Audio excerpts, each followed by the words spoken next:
Hello student, this is Priyadarshan Knowledge Power. Today you are going to learn about use of this and that. Student आज आप basic सीखने जा रहे हैं। Basic में first rule है आपका ये दिस एंड दैट। स्टूडेंट पहले मैं आपको इसके बारे में बताना चाहूँगा कि ये ग्रामर में कैसे और कहाँ पर ये आपको पहले चैप्टर में मैंने क्यों इसकी जो है व्याख्या की गई है, इसकी क्या ज़रूरत पड़ती है, इसकी या इम्पोर्टेंसी ग्रामर में क्या है, उसके बारे में आज मैं आपको विस्तार से चर्चा करने जा रहा हूँ।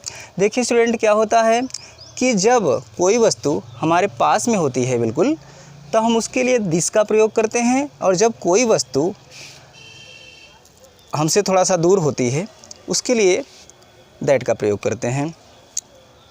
तो student, before start your class I want to speak the student who skip the video and take shortcut, they should not do like this because there is no shortcut to success. Student, without losing your time, let's start your class. देखिए, मैं आपको पहले structure बता दूं कि देखो कोई भी सेंटेंस होता है वो स्ट्रक्चर बेस पर ही काम करता है, माने उसी पर डिपेंड होता है। तो देखो, मैं इसमें ये बता रहा था आपको कि जब कोई वस्तु पास में होती है उसके लिए दिस का प्रयोग करते हैं, तो कोई दूर होती है तो उसे दैट का प्रयोग करते हैं। तो यहाँ पर पहले आप समझ लें, क्योंकि आप बिल्कुल बिगिनर है, तो इसमें आपको ये बेहद जानना ज़रूरी है कि सब्जेक्ट किसे कहते हैं, हेल्पिंग वर्ब क्या होता है, मेन वर्ब क्या होता है, ऑब्जेक्ट क्या होता है, इन सब की आपको जानकारी होना बहुत ज़रूरी है। तो देखो स्टूडेंट, पहला आपका है सब्जेक्ट, फिर हेल्पिंग वर्ब है, फिर ऑब्जेक्ट है। पहले आज तो आप इतना ही समझिए, बाकी का जो है आप बाद में छोड़ दीजिए। उससे भी आप धीरे धीरे बारी बारी से उसको भी समझने का प्रयास करिए। लेकिन आप अगर ऐसा कोशिश करते हैं कि सारा चीज़ एक ही बार में जान जाएं, तो इट इज़ नॉट पॉसिबल। तो स्टूडेंट आइए, come to the point. Subject plus helping verb plus object के बेस पर इसको हम कैसे बनाते हैं, इसको आप देखिए। सब्जेक्ट क्या आपका है इसमें आपका सब्जेक्ट है यह।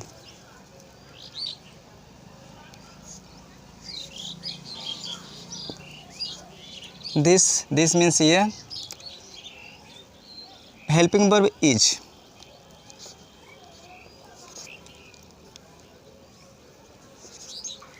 This is. अब क्या हो गया ऑब्जेक्ट। ऑब्जेक्ट क्या है, सेब है। This is A Apple.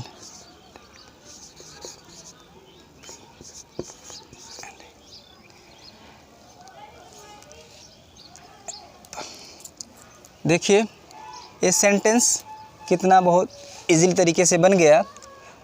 This is A Apple, यह एक सेब है। अब नेक्स्ट सेंटेंस दिया गया है आपका, वह एक चटाई है। तो ये जो सेंटेंस रहा नज़दीक के लिए। अब यह क्या है, चटाई थोड़ा दूर है, तो उसके लिए आप कैसे इंग्लिश में बोलेंगे। देखिए उसके लिए इस पे स्ट्रक्चर पे आइए। Subject that is a mat.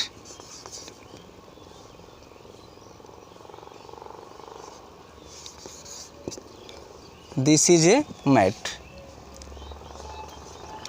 Sorry that is a mat, वह एक चटाई है। अब देखिए ये बहुत ही सिंपल सेंटेंस रहा। इजीली तरीके से इसमें बनाना होता, तो कोई बहुत ज़्यादा कन्फ्यूजन न है, न ही आपको घबराहट है। बहुत बिल्कुल बारीकी से देखिए, आपको समझ में आता चले जाएगा। नेक्स्ट आपको है यह एक पेन नहीं है। अब यहाँ थोड़ा सा दिमाग ये लग गया कि यहाँ पर निगेटिव का भाव आ गया है, नकारात्मक। सेंटेंस क्या हो गया, नकारात्मक हो गया निगेटिव में। तो निगेटिव में ज़्यादा कुछ नहीं है, केवल हेल्पिंग वर्ब के बाद में नॉट लग जाएगा, बाकी सारा स्ट्रक्चर वैसे ही होगा। देखिए यह एक पेन नहीं है। This is, this is not, this is not क्या है, pen, a pen, this is not a pen, यह एक पेन नहीं है। नेक्स्ट आपका क्या है, वह एक हाथी नहीं है। हाथी एलिफेंट आप पढ़ाए हैं, देखिए क्या है, वो भी, ये भी बिल्कुल same, it is same.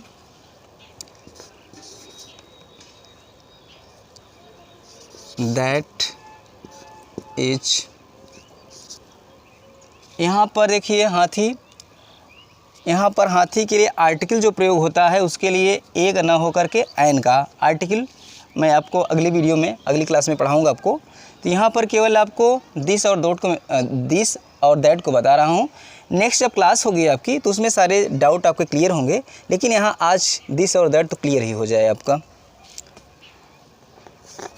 An elephant, ELEPHANT, elephant, sorry क्या है, नहीं है, तो यहाँ पे नहीं लगाना चाहिए, यह हाथी नहीं है। नॉट जरूरी है क्योंकि नकारात्मक है इसलिए। दिस इज नॉट, नॉट कहाँ लगेगा, हेल्पिंग वर्ब के बाद में लगेगा। नॉट एन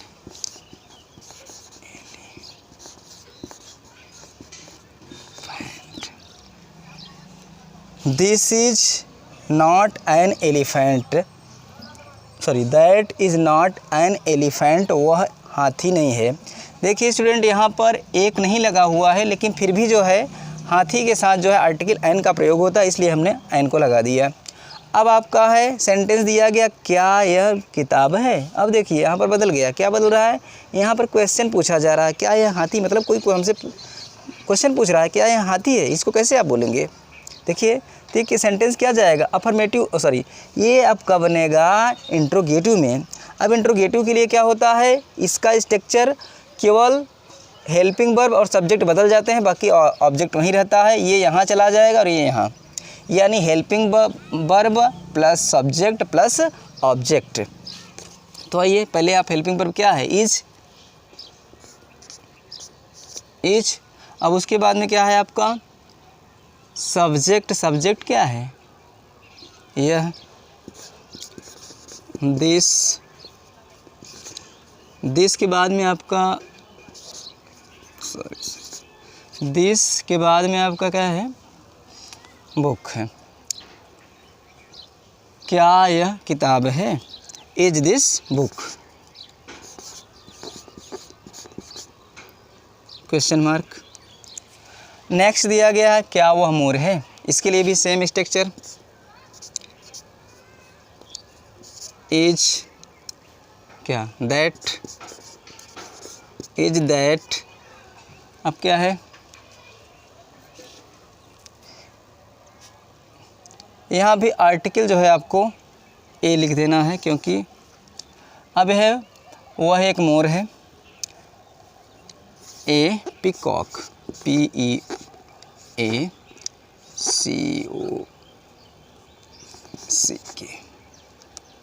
पीकॉक, क्या।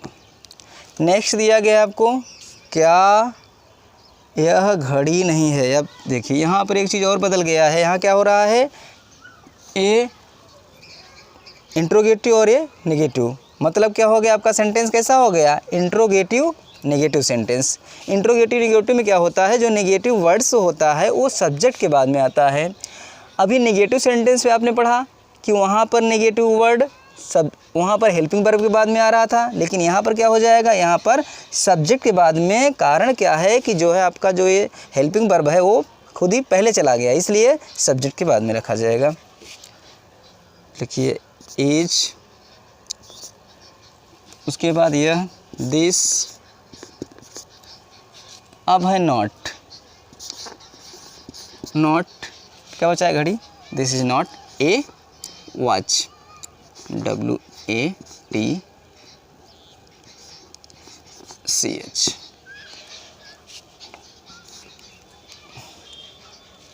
इसको क्वेश्चन मार्क आप लगा दीजिए। स्टूडेंट, देखा आज का क्लास कितना इजी तरीके से सारे सेंटेंस को बना दिया गया, आपको समझ में आया होगा। अगर अब भी कोई डाउट है तो आप कमेंट बॉक्स में अपने कन्फ्यूजन को रखिए, और अगर वीडियो हेल्पफुल लगी हो तो इसे और लोगों तक शेयर करिए। और अगर पहली बार आप चैनल पे आए हों तो चैनल को सब्सक्राइब करिए और बेल आइकन को प्रेस कर दीजिए, ताकि जब भी कोई मैं वीडियो डालूं तो आपका नोटिफिकेशन पहले मिले। तो thank you watching this video. तब तक take care, see you again.